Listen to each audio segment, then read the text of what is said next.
The World's Worst Parents by David Walliams. Harriet Hurry, the mother with a need for speed.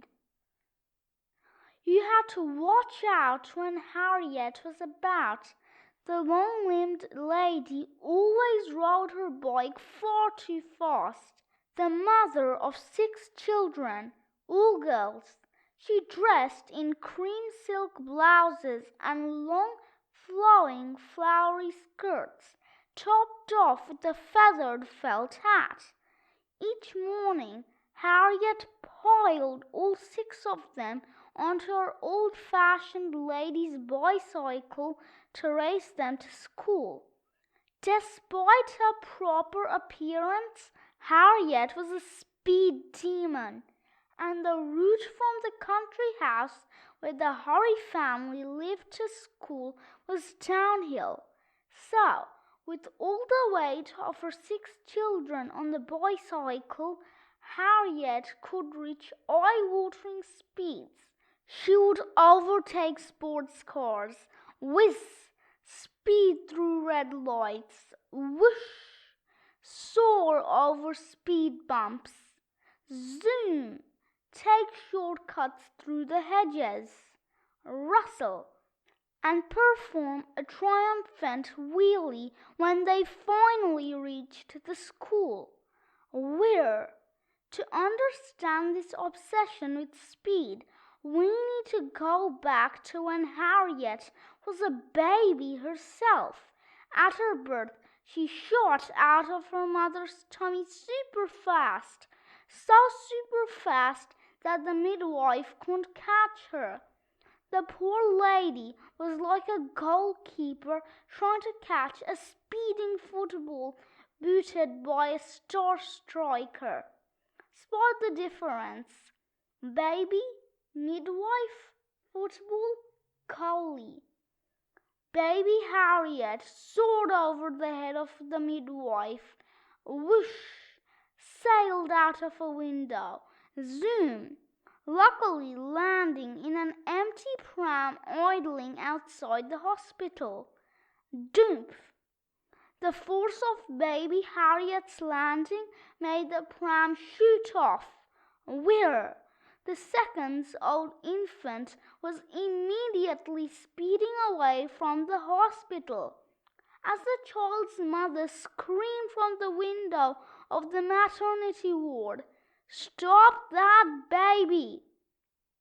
The newborn sat up in the pram, cooing with delight to be going so fast. Goo goo gaga. The pram rattled off down the road. Rittle, rattle, rattle. It weaved in and out of the path of oncoming ambulances. Nino, Nino. Someone must have alerted the police, as in no time 3 police officers on motorbikes were chasing after baby Harriet. One of them shouted at the baby, "Stop, baby, or I will put you under arrest." Baby Harriet was having none of it. Instead of stopping, she bounced harder and harder on her bottom. Boink, boink, boink. But trouble was ahead. They were heading straight for a river at colossal speed. The baby bounced harder and harder still. Boink, boink, boink.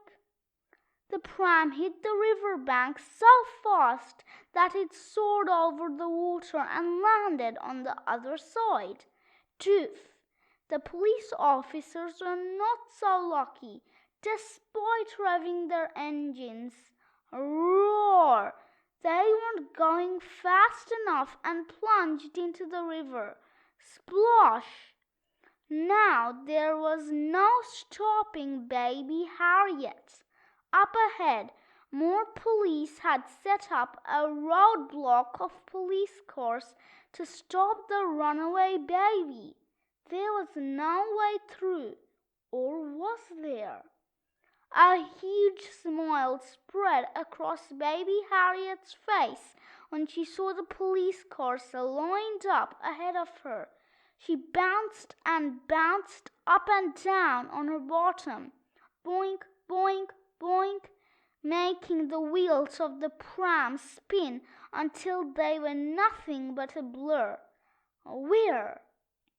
The police officers' faces turned to panic as they realized the runaway baby was not going to stop. They closed their eyes as she leaned back and the front wheels of the pram lifted. It was a pram wheelie, or preelie. Then disaster struck. The back wheels of the pram hit the bonnet of a police car. Slam! The pram somersaulted through the air, performing a loop-the-loop. Baby Harriet wasn't the least bit frightened. In fact, she was having a whale of a time. The 5-minute-old tot cooed with delight as she sailed upside down over the heads of the police officers. Woo! Whoosh! Baby overhead! See your Walliams dictionary for the full definition. It has 1 billion made-up words for you to enjoy. By some miracle, the pram hit the road on all 4 wheels at the other side of the police roadblock. Donk! It was now going faster than ever. Zoom! Just up ahead was a Formula One racing track. The pram managed to speed through the entrance. Whiz! Swerve round the barriers. Screech! Before racing along the track. Baby Harriet weaved through the pack of racing cars, taking the corners on the inside and speeding like never before. Zoom! The finish line was in sight. The baby bounced up and down as hard as she could on her bottom. Boink, boink, boink. And when the checkered flag was waved, a whoosh! Baby Harriet in a pram took first place. The crowd cheered. Hurrah! The furious Formula One drivers had to stand by and watch a newborn baby lift the trophy before spraying champagne all over them. Fizz! That glorious moment made headlines all over the world. Baby is #1, Formula One's youngest ever winner, only 10 minutes old. Baby banned for life from driving. 40 years later, that baby had grown up and become a mother to 6 children. She named them after famous male Formula One racing drivers, even though all of them were girls. Alain, James, Aidan, Louis, Nikki, Jackie. Formula One racing was all that Harriet watched on the television, much to the displeasure of her aging cardigan husband, whom she named the Tortoise. Harriet had the racing on long into the night and shouted at the TV if her favorite driver was not going fast enough. Come on, man, for goodness sake, put your great fat foot down. I could cycle faster than that, you buffoon. She'd wake up the whole house with the shouts. Not that her 6 daughters had any interest in speed. They hated the fact that their mother always cycled them to school so fast. The girls had to balance like a circus act on her bicycle, which she named Lightning, despite their pleas for her to slow down. No, help, too fast. Mama, slow the heavens down. Ah! Mama would pedal harder and harder and harder. Whir, whir, whir. When she reached top speed, Harriet would holler, "Faster, faster, rah, rah, rah." She treated the school run as if it were a race she had to win at all costs. If Harriet didn't beat every other mother and father, she would be in an almighty funk all day. It meant that she would pedal harder the next morning, and the ordeal of the school run for the girls would become worse and worse. The 6 had to cling on to Lightning for dear life. Elaine to the front wicker basket, James to the front wheel guard, Atron to the handlebars, Louis to the back wheel guard, Nicky on the back of the saddle, and little Jackie to Nicky's shoulders. The girls thought each day might be the last. So one morning when they'd arrived at school after Lightning had a near miss with a fire engine, the Hurry children decided that enough was enough. They had to do something about Mama. Each of the girls had a different idea. Alan was the oldest and so went first. "We should bury Lightning in the rose garden," she exclaimed. But her younger sisters reckoned their mother would find it in no time, and that they would end up having to go to school with soil on their bottoms. James was the second oldest. She thought she had a good idea, suggesting, "Why don't we tie Mama's bootlaces together so she can't cycle so fast?"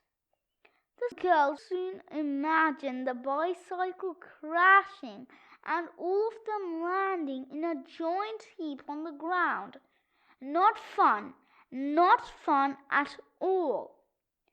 Aiton was next.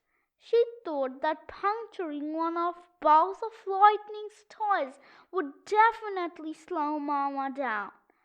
However, Harriet had trained her daughters to be her backup team, like Formula One drivers have.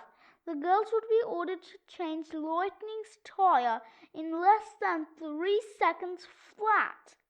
Mama would check the stopwatch as her 6 helpers went to work. "Spanner check, pump check, bolt check and clear, go, go, go." Louis proposed, "If we saved up all our pocket money to buy Mama a horse, then she could ride us all to school on that instead." This was judged to be the worst idea so far. Mama would be sure to ride the horse as if she were a jockey at the Grand National. A racehorse would be infinitely more dangerous than a bicycle. And of course, bicycles don't bite bottoms like some horses have been known to do. Nicky's suggestion that they sneak out of bed in the middle of the night, armed with glue pens to coat the whole road with glue to slow down Lightning, didn't even warrant a response. All eyes turned to little Jackie. "I know," began the youngest of the sisters. "I will join the police and then I can arrest Mama for speeding." This was greeted with howls of laughter. "Ha, ha, ha! Ho, ho, ho! He, he, he!" The Hurry sisters had never heard anything so absurd. "Listen!" shouted little Jackie over the guffaws.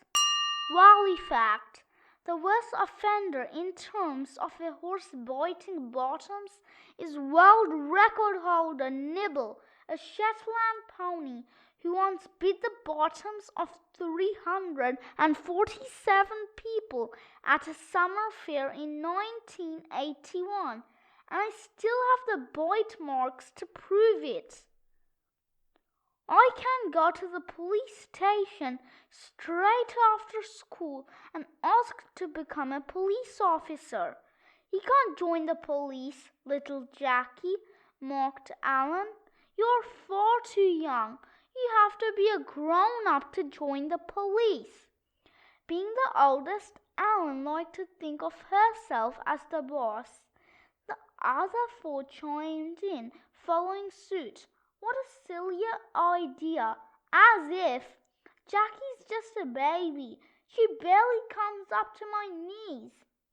"Be quiet, the lot of you, and listen," shouted little Jackie, who was by far the fastest of the six. Her sisters fell silent. "If we all sit on each other's shoulders with me at the top, I can pass myself off as a grown-up." This stumped the others for a moment. "But the police officer will know it's the 6 kids on each other's shoulders," reasoned James. The others all murmured in agreement. Murmur, murmur, murmur. "I've already thought of that," announced little Jackie. "We borrow Mama's super long dressing gown. And look, I've got this." The girl produced a joke shop moustache that she'd received in her stocking at Christmas. She smoothed down her hair and stuck on the moustache. Suddenly, little Jackie's plan didn't seem so stupid after all. So it was set in motion. There was much arguing about who should go at the bottom. No one wanted to go at the bottom. Little Jackie took charge and managed to convince Alan that being on the bottom is the most important job of all, as you're the legs of the operation. That swung it. The sisters arranged themselves vertically in order of age. It was like a family of circus acrobats, as one by one they climbed onto each other's shoulders. At the bottom, Alan loved the fact that she, and she alone, chose where the legs would take them. They were her legs, after all. Then it was James on Alan's shoulders. Next, Ethan was on James. Then Louis on Ethan's. Further up, Nicky was on Louis's shoulders. Finally, little Jackie was perched at the very top. Mum's fuchsia pink dressing gown turned out to be the perfect length for this ruse. It ended just above Alan's knees. So one windy morning, before Mama and Papa woke up, the 6 sisters wobbled their way out of the country house and down to the local police station.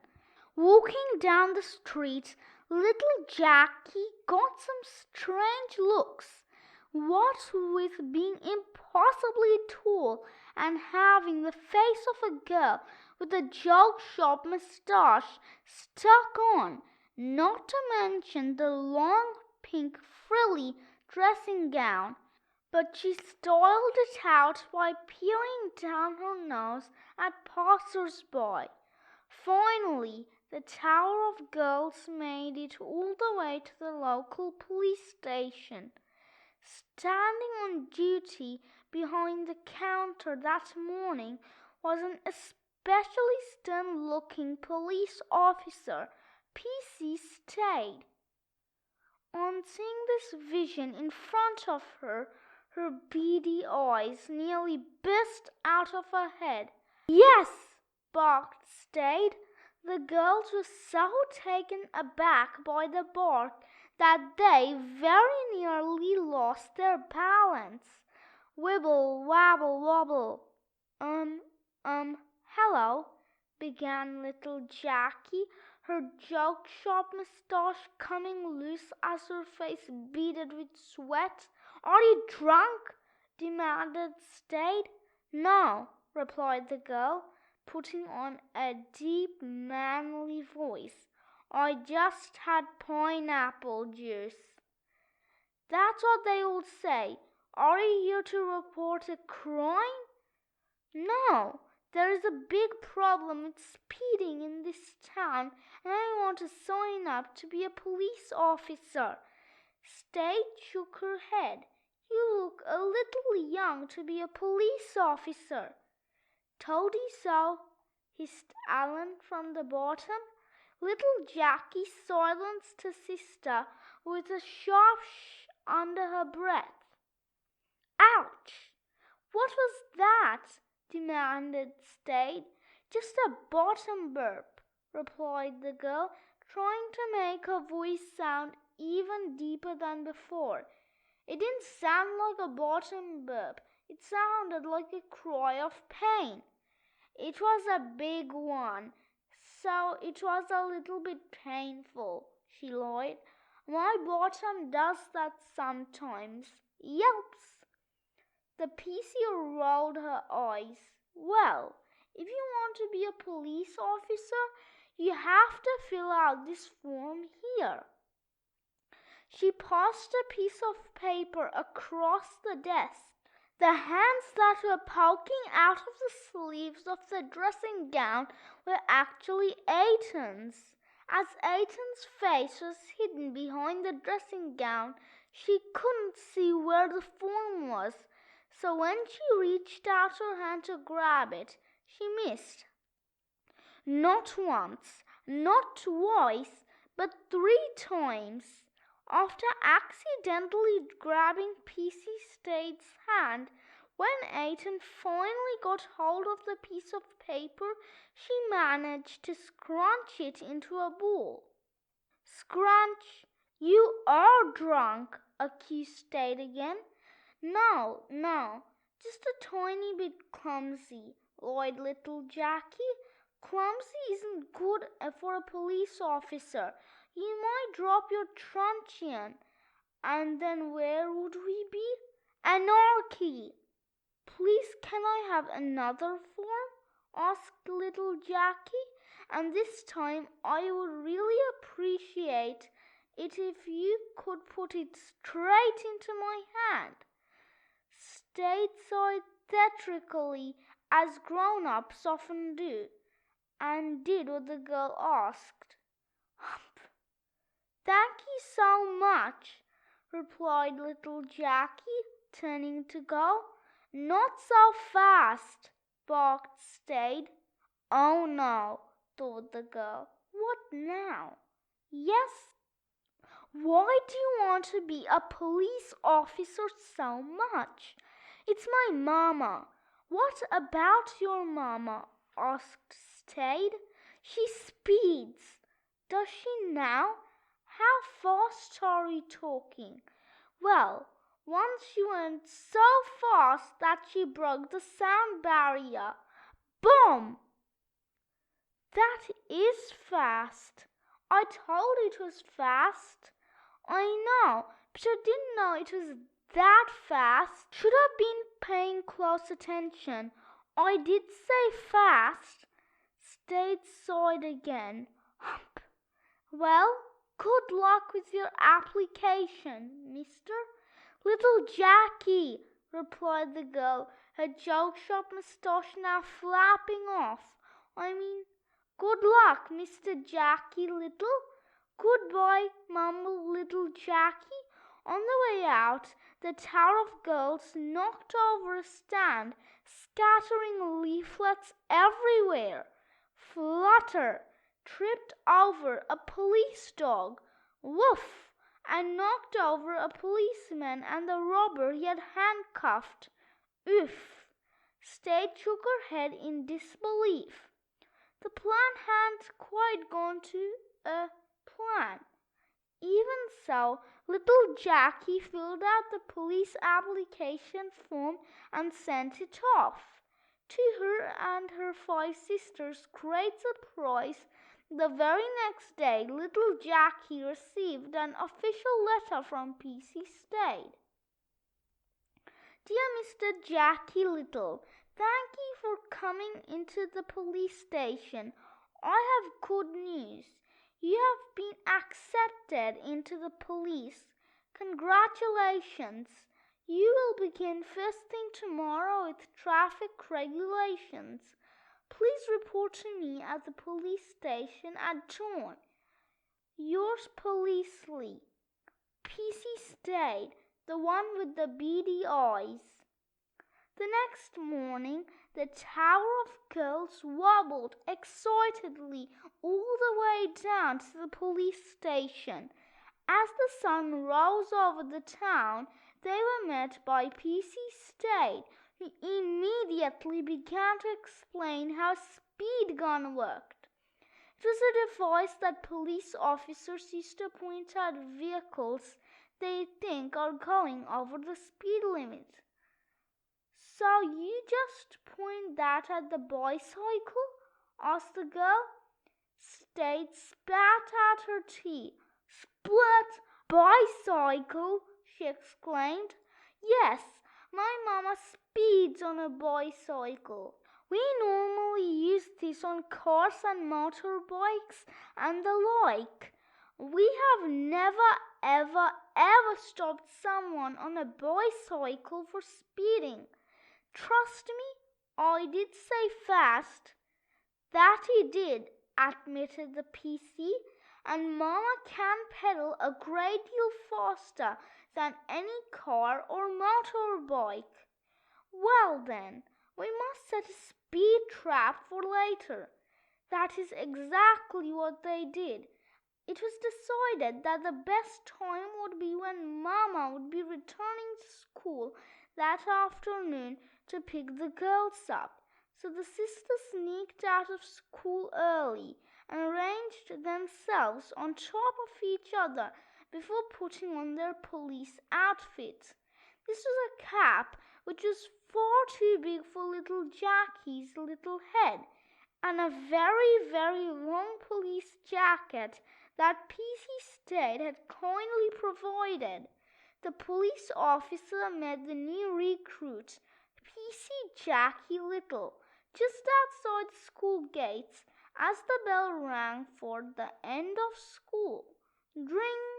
They hid in a bush, and Stade handed little Jackie, well, of course, really eigth, the speed gun, which she immediately dropped.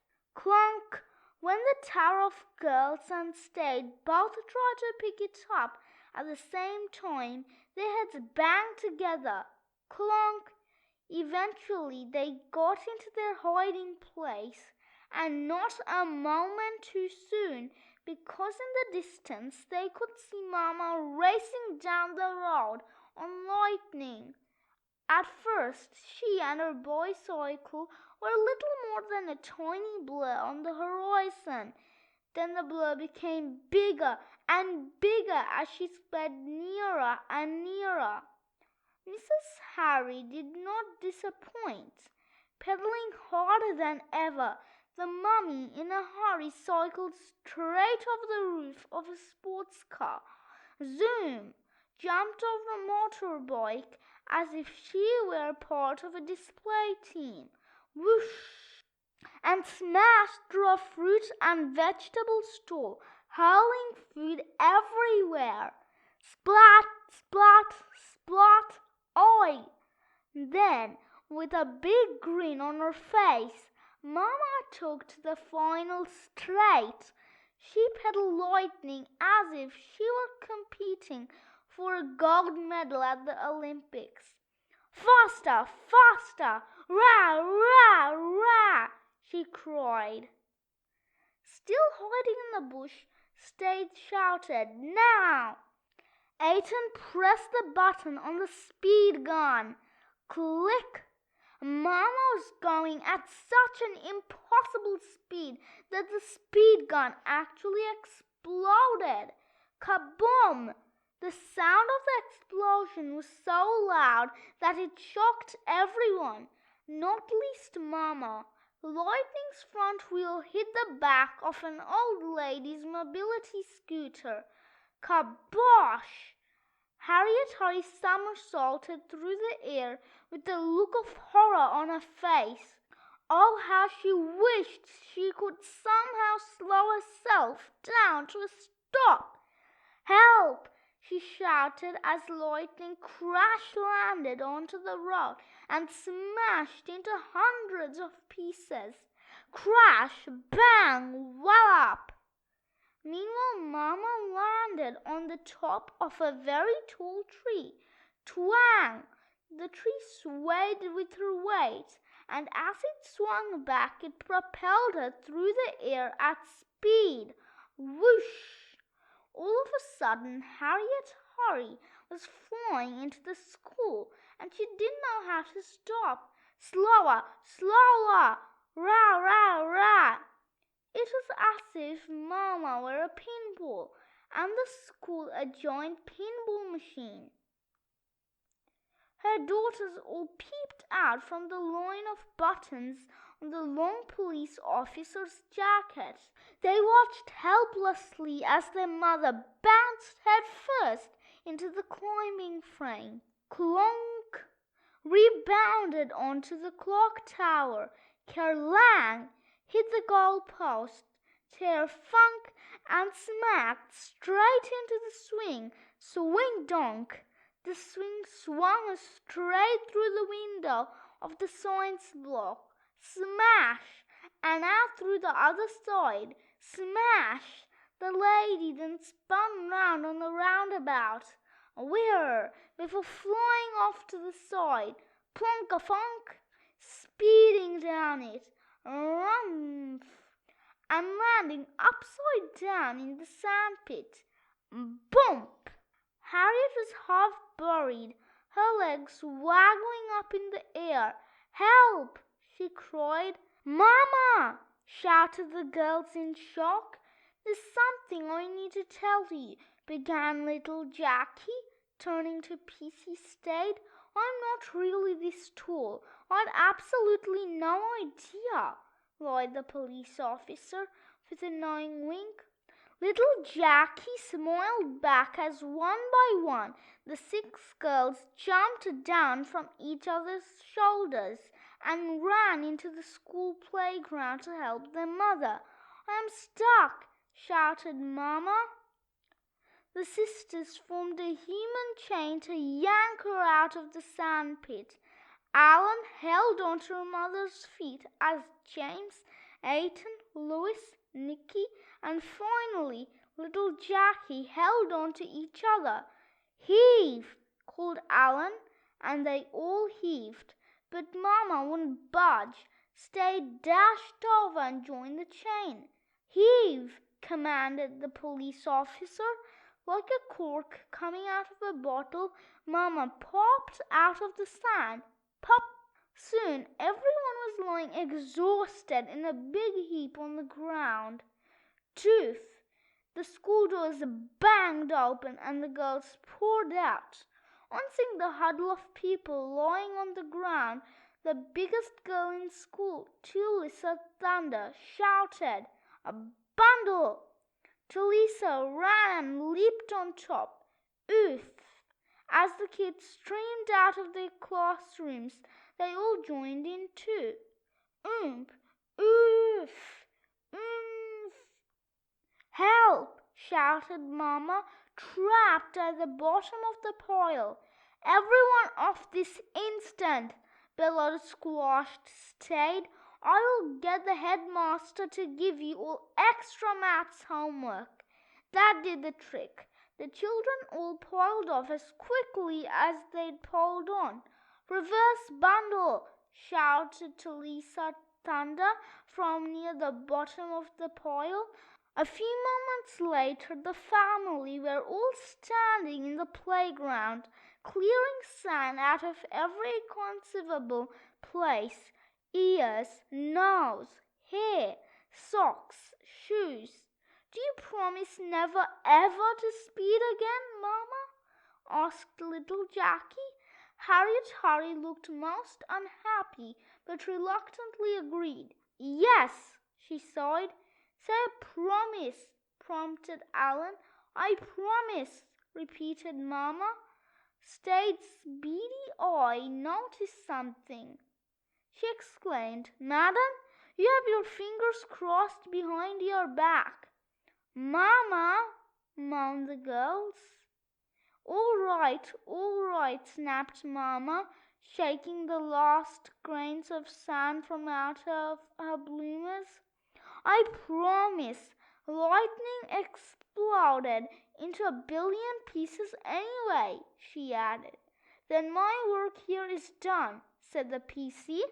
"We can't thank you enough," said little Jackie. "You'd make a darn fine police officer, Mr. Jackie Little."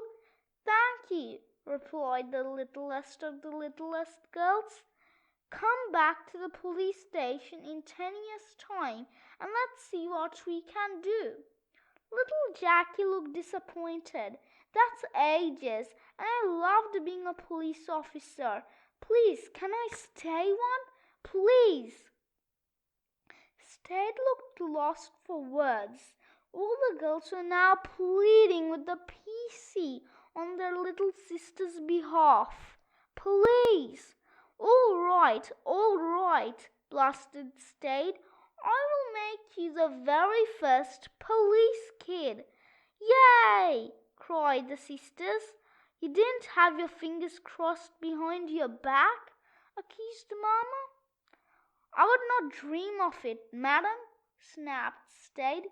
Here, the lady took off her own police hat and placed it on little Jackie's head. "Farewell, ladies." "Goodbye," called out the girls. "And thank you," added little Jackie. "Thank you," replied Stade, and she paced out of the playground, shaking sand from her socks as she did so. Mama gathered her girls around her and hugged them tight. "1,000 thank yous, girls. You taught your mama an important lesson today." "I hope so," said little Jackie. "No more speeding, no more bicycle." Good, Mama," cooed the girls. "Now, where is the nearest skateboard shop?" "No!" they screamed.